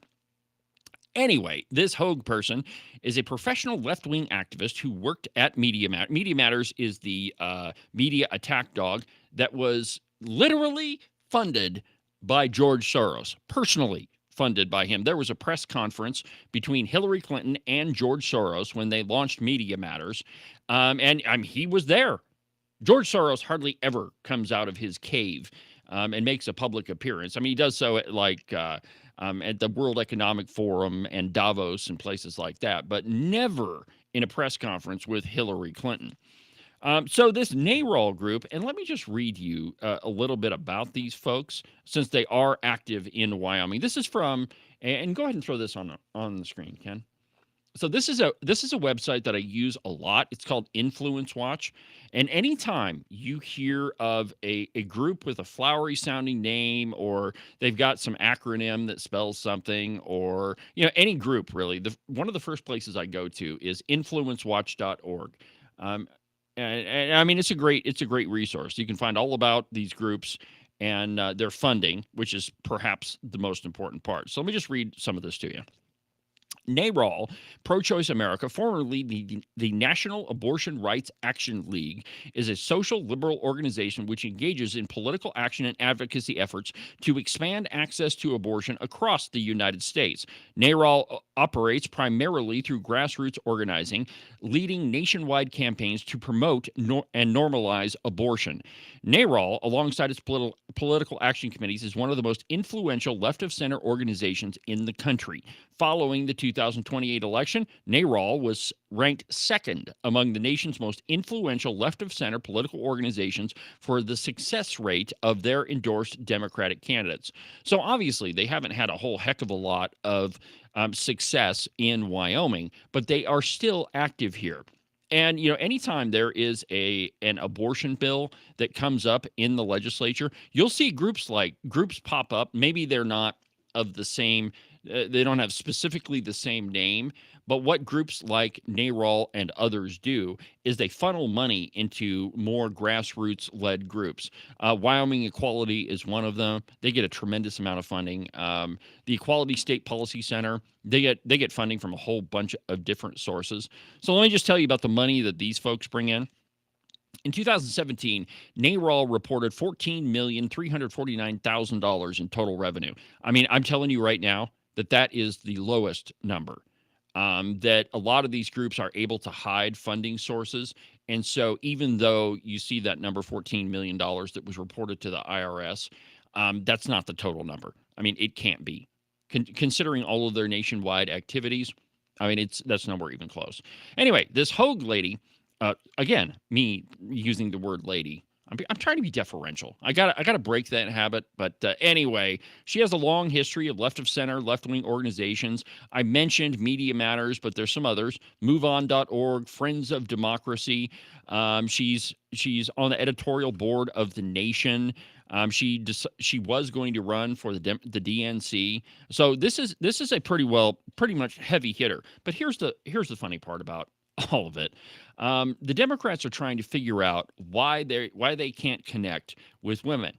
It is specifically because they advocate for policies that men, one, are not interested in listening to, and two, even if they were, they wouldn't agree with them. And just listen again to the language that Hogue uses. The syntax, language, and content that gains attention and virality in male online communities. That's not a message that is going to resonate with American men. Now, NARAL supported efforts to defund the police as recently as May of 2024. So the Democrats have hired Hogg to run their campaign to figure out why they can't talk to men. Maybe the reason they can't talk to men is that they are Democrats. The Democrat Party has gone off the woke cliff, and I don't know of a single man. Of course, I really don't hang out with a lot of Democrats, so maybe this is kind of a bad argument, but I really cannot even think of a guy that would want to hang out with those folks. And, there's a reason why. And if the Democrats wanted to figure out why they can't talk to men, maybe they should look at their policies. AOC, definitely not going to resonate with them. Well, now here's a story. Oh, go ahead, Ken. I was just going to say, I was over here trying to find that soundbite we had the other day. I shouldn't even mention it because I didn't find it. But about, we got into the discussion about homely liberals. Oh, yeah. and this is a reason. I'll leave it alone. Oh, no, we got to go into that one. Okay. I thought you were going to be careful, not get yourself in trouble. But it's true, and one of the reasons, and you bring up an excellent point, and I'll just show you another picture here. Hold on. So let's go back. If the woman that is leading the charge to talk to men is this person hanging out with Tampon Tim, maybe that's the first indication that you've picked the wrong person. That you don't have any idea how to talk to. See, if you're hanging out with a guy whose nickname is Tampon Tim, my guess is most men are not going to look at you or even want to talk to you or even be around you, and definitely not vote for you. Now, there has been a lot of, I don't know what you call it, Jesus-centered news lately.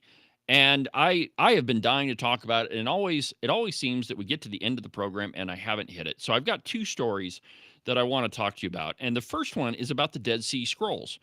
And many people don't know this, but my partner in crime over here, Agent 29, is a minister. So he's I bring up these stories because, I like them, and I think that Agent 29 probably does. So this one's interesting. The Dead Sea Scrolls, aged decades older by an AI-powered discovery.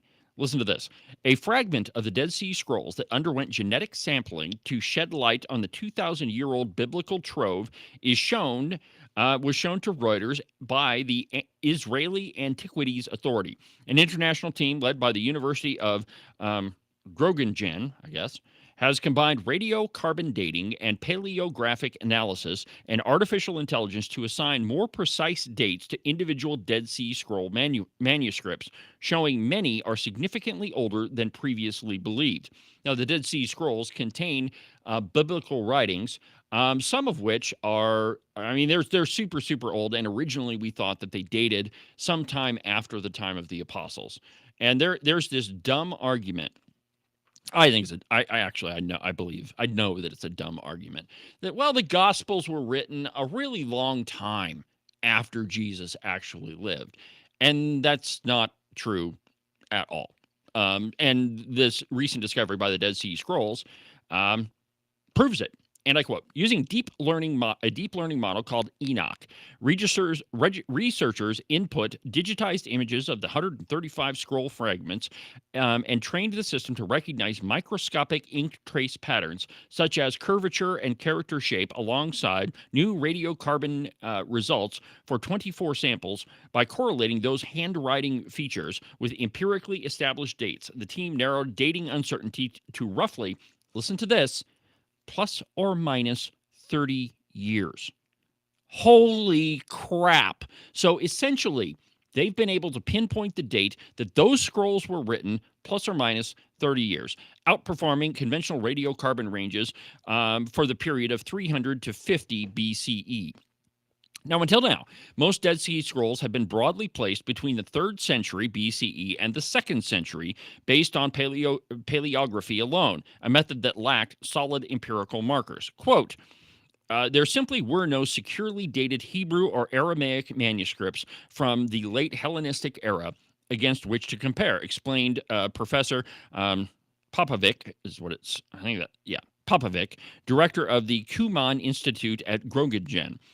Quote, our approach bridges the gap by using 24 radiocarbon-anchored examples to give an objective time code for handwriting examples.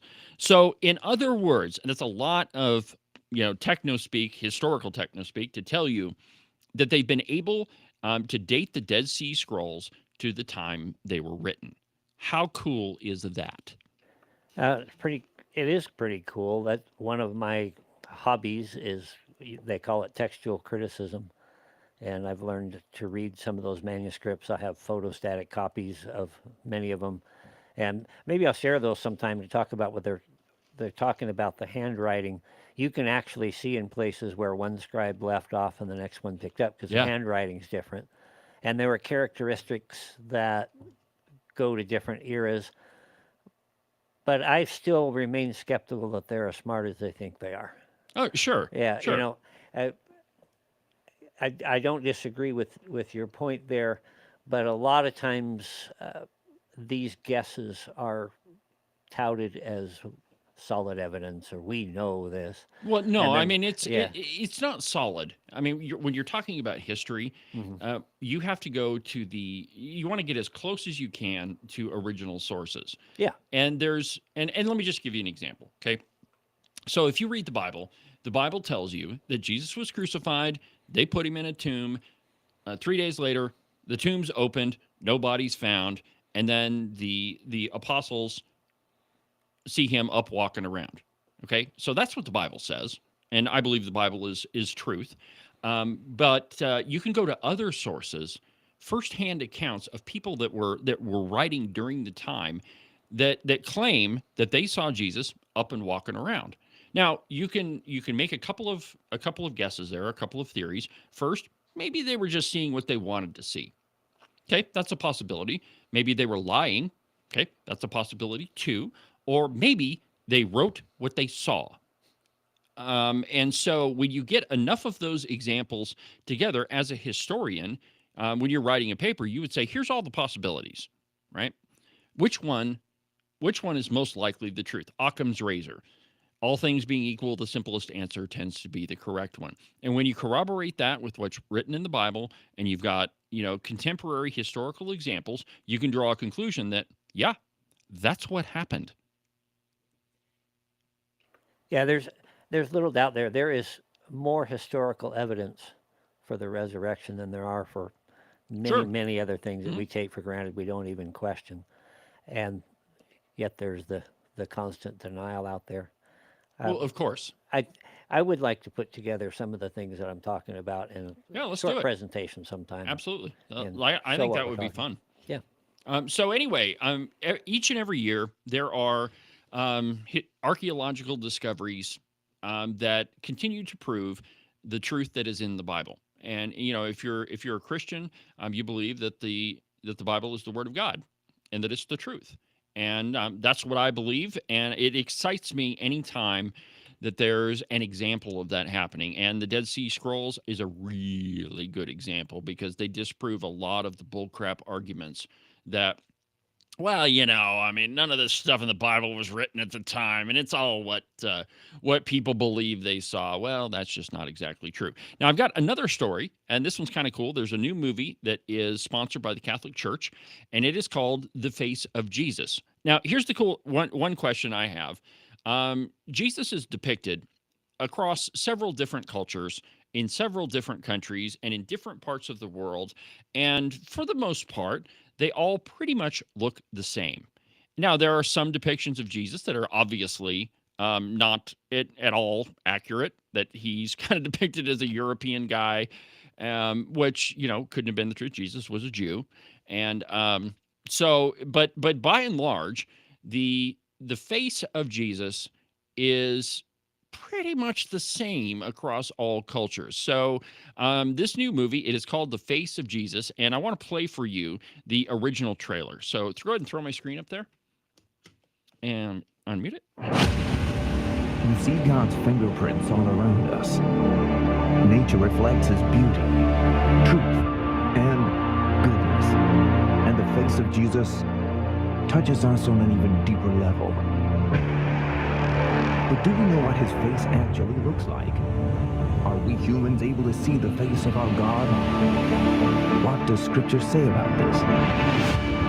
We're going to investigate this matter. The similarity of these images may be surprising, as well as, to a certain degree, the nature of numerous common features. Scientists claim that there must be some extraordinary there's the Shroud energy of within it. Turin. They mention powerful radiation which they aren't able to reconstruct. While Jesus was being beaten, there had to be a moment when your face appeared.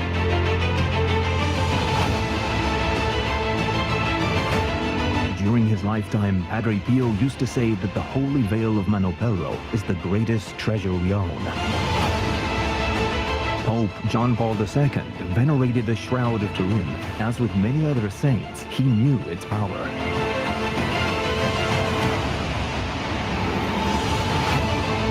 Nobody knows exactly what happened, but the image had to disappear. It was there all the time and then it vanished. There are different theories.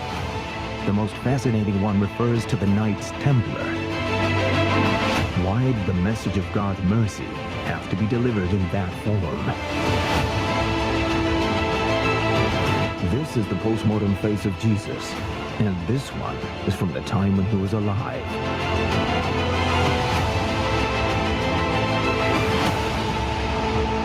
In theaters June 3rd only. Pretty cool, huh? I mean, again, it's put out by, I think it's put out by the Catholic Church. But I mean, I thought it'd be a fascinating movie to watch, just to see what they had to say. We see as far more productive communities. What did you do there? I don't even know. Oh, I think maybe what that was is a continuing video on YouTube. Yeah, it was you joint did travel and recreation. You did that. That one was not my fault. We don't want to talk about them. I've made enough mistakes today. Ah, no, whatever. In the back of my mind is always, thou shalt not make a graven image. Sure. And I'm not going to wander down that path, but, you know, in questioning with boldness, questioning everything, I will tell you right off the top, I don't believe the Shroud of Turin is. That's a very controversial one. Yeah. I mean, there's very respected people on both sides of that one. Yeah. And I brought up the graven image idea, and we talked about this a little bit the other day off the air. People have a tendency to make God, to make Jesus into something that they want. Sure, their own image. So it morphs, and it's problematic because God is who God is. And so I've always resisted images or pictures of Christ. That's just my own view on it. Fascinating anyway. Well, let's go ahead and take another call. This is Jim from Casper. Jim, welcome to Cowboy State Politics. Hi, David. How are you? We're doing well, man. How are you doing on this Friday? I am doing well. Hey, David, I wanted to talk to you about our we had a legislative update down in Casper a few weeks back, and we had I guess I'll just say we had a diverse set of a diverse group of people that showed up, and it was a real diverse. It got to be a pretty lively conversation. And I wanted to talk about what a great job Ken did right at the end of it, where he said he kind of looked over at these folks and they were kind of getting a little agitated, and he looked at them and said, you know, you think you're against us, but I think what you're really against is the Constitution. And the whole room went just kind of quiet. And wanted to just say what a great job he did when he said that. So, and I don't think he was being overly harsh. I just thought it was just right to the point. So I just wanted to say, and I know it's hard to believe we had any left of center folks in Casper, but yeah, well, it's kind of hard to believe that Ken came up with a good one-liner. I mean, he never does that at any other time. And it was even clean. Yeah, basically I said, your problem is not with us. Your problem lies with the Constitution. And if you want to change that, good luck. Yeah, exactly right. So, we didn't get any other reports from that meeting. Tell me what you thought of it. I thought it was, I thought it was a great I thought it was a great meeting. I thought we got a lot of good updates.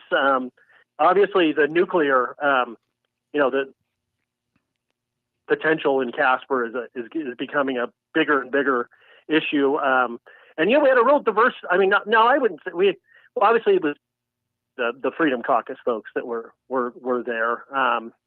But I thought they all did a nice job of speaking on subjects that they had been researching and their committees were on. And yeah, I thought it actually was really good. I was a little surprised, like I said, that so many kind of more left of center folks showed up. But I mean, not that that's a problem. I don't have any problem with them coming and presenting. I guess that's getting to be more of the trend these days at these kind of meetings. But no,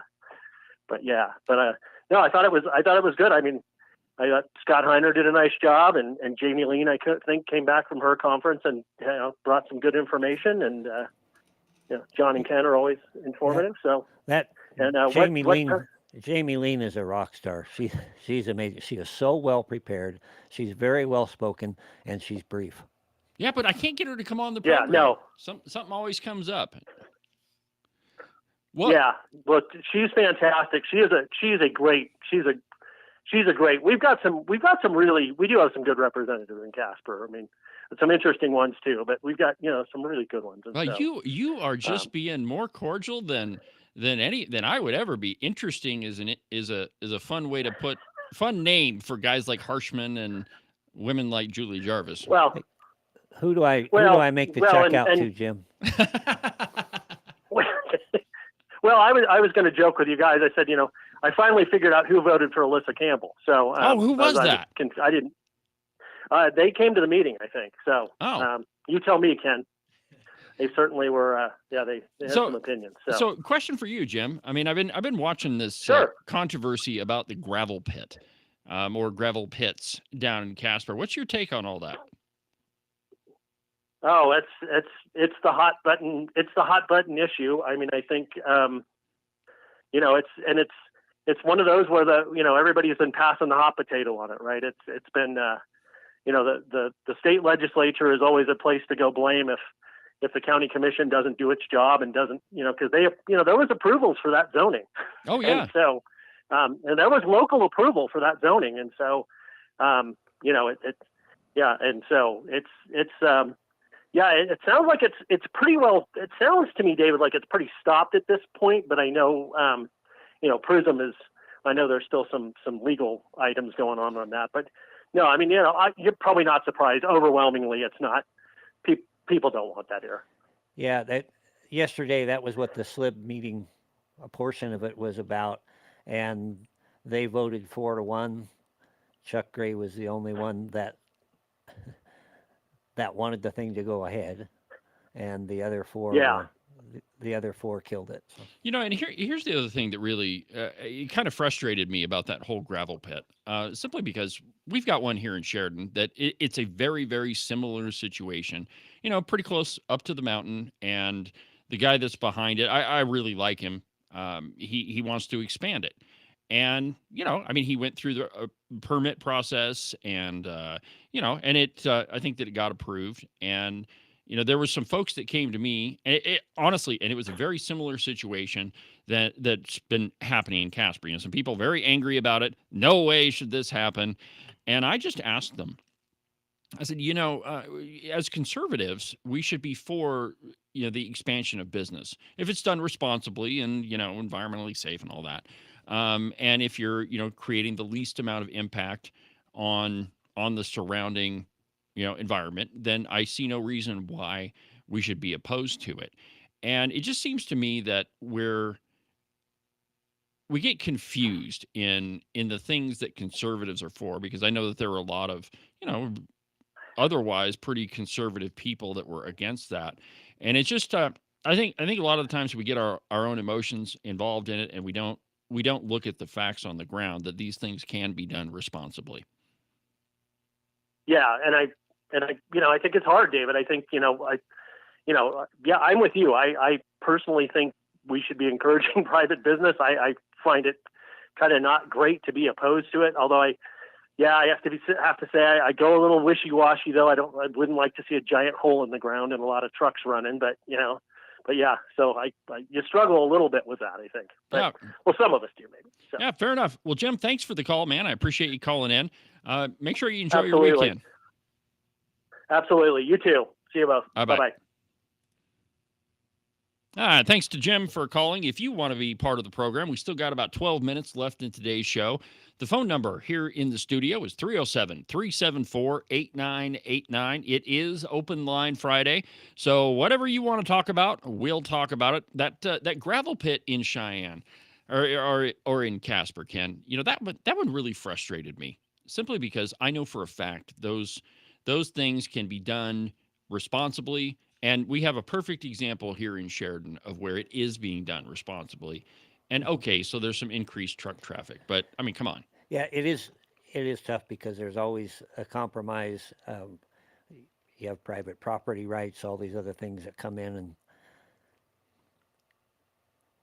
this is a little bit of a tangent. A tangent? Yeah, Surely I read not. an article the other day, and it was talking about why is Wyoming lagging behind Colorado, Idaho, Montana?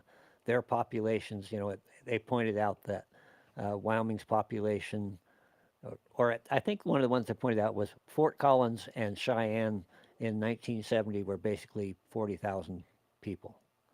Now Cheyenne's at 60,000 people, at Fort Collins at like 1.5 million in the area. And the whole basis for this was, we want development, we want more, we want more people moving in, we want growth.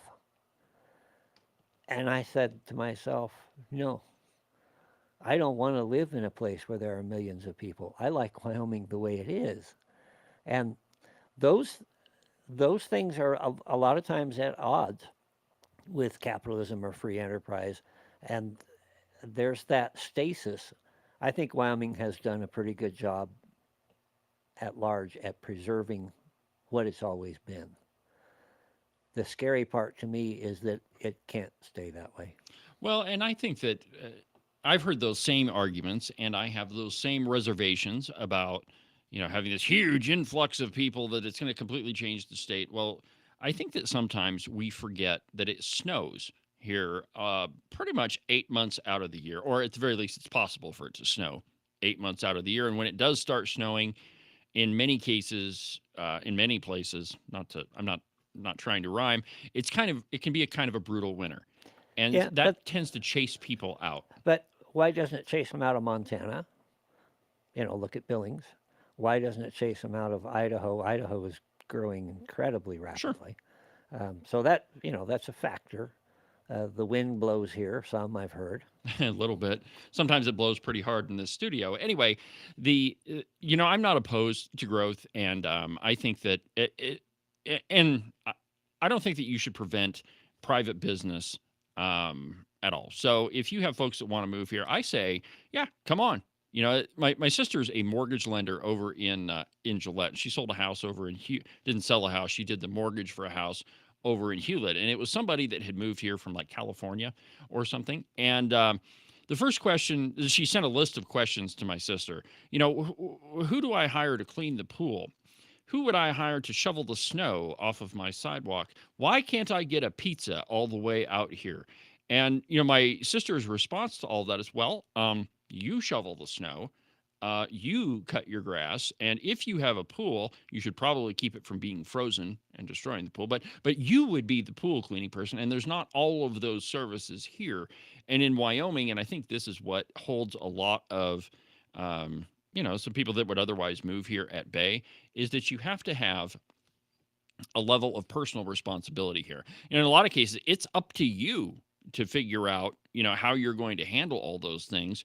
Where, maybe if you lived in another place like Denver or, Fort Collins or, even Cheyenne, you could probably call somebody and say, hey, I need to hire you to do, X, Y, or Z. But I'm not opposed to people living here. I hope that you'd be more conservative than you were liberal. But there again, if you're a liberal, I have the power of cowboy state politics to correct your misguided ways that you may have brought from California. Now, I will say this.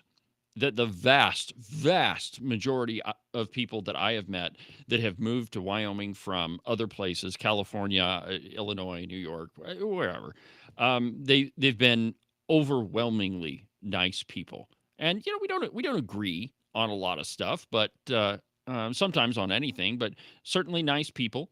And I don't really have any complaints about it. So anyway, we still got about 7 minutes left in the show. If you want to be part of the program, go ahead and give me a call, 307-374-8989.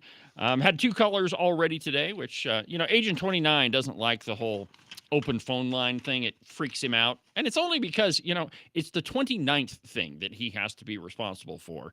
I mean, come on, 29, really, Ken? So I'm assuming you've heard of all of the escaped inmates down in New Orleans. Well, there's one that appears to have pled in a video for Trump to help him. Now, okay, so the guy escapes from prison, and he's on the run somewhere, and he records a video and then publishes the video to social media and doesn't quite see the problem with his situation. And so this is what this is about. And I quote, "One of 2 inmates who escaped last month from the New Orleans jail and are still on the run has apparently made a video in which he asks for help from President Trump and rappers, including Young Boy and Lil Wayne. Quote, I'm asking for help from the world, from Meek Mill, Lil Wayne, Young Boy, and Donald Trump," the person in the video says. The man also claims that he did not escape from the jail, but he was let out, even though he crawled through a hole in the wall. Anyway, and that he ran away because he wanted to prove that he was innocent. Last I heard, the perfect way to prove that you are innocent of what you are being accused of is to escape authorities and to not try to prove that you're innocent. 10 inmates escaped from the Orleans Justice Center on May 16th. 8 have been caught. Massey and Derek Groves are the only 2 still at large. Several people inside and outside the jail have been charged in connection with their inmates' escape and helping them to evade authorities. Authorities have not confirmed whether roughly the 9-minute-long video posted Monday is legitimate, but the Orleans Parish Sheriff's Office posted a response on X notifying the public that it's aware of the situation and the videos being posted. Massey was incarcerated in connection with charges of domestic abuse, motor theft, and a parole violation. Now, I mean, I guess if you're ever arrested and thrown in jail, the best way to prove your innocence is to escape and then post a video asking for help from the President of the United States and Lil Wayne. I see no problem with that. In fact, I think that, if you're the criminal and you've escaped from a jail, that is exactly what you should do. Post a video that can help us find you and bring you the help that you so richly deserve. That we can identify where you're hiding out and just give you some assistance. I mean, it makes perfect sense to me. Here's another one, kind of crazy, and you might be able to entitle this segment the WTF segment. But anyway, Texas man arrested for jumping a fence at Mar-a-Lago. He wanted to marry the president's granddaughter. And I quote, Reyes has pleaded not guilty to the crime, but allegedly told law enforcement officials that he scaled the wall to talk to President Trump about the gospel and to marry Kai Trump, who turned 18 last month. The Texas man was arrested in the early hours of Tuesday morning after he allegedly hopped the wall around President Trump's Mar-a-Lago resort in Florida. He told Palm Beach police that he hoped to marry Trump's granddaughter. The man, identified as 23-year-old Anthony Thomas Reyes, I wonder if he's an illegal immigrant, was also arrested for trespassing at Mar-a-Lago in December. A repeat offender. He now faces another misdemeanor trespassing charge and will remain in the Palm Beach County Jail on a $50,000 bond. Now, again, man, if you want to get the president's attention, I suggest trespassing. I mean, you will definitely get the attention that you need or that you want. And man, if you want a marriage proposal, I see no more efficient way of getting her attention than trying to stalk her. As a father and grandfather, I can tell you that's probably not the best approach to. But it would get your attention, though. It definitely would. And then we have to observe the 3 S's. Yes, well, that is another thing that you should probably learn in Wyoming. We do have a lot of open space, and many of us own backhoes. It's just fair warning. Just kidding, joking, Alexa. I'm just joking. Wait a minute. We don't have to worry about Alexa. We're broadcasting this.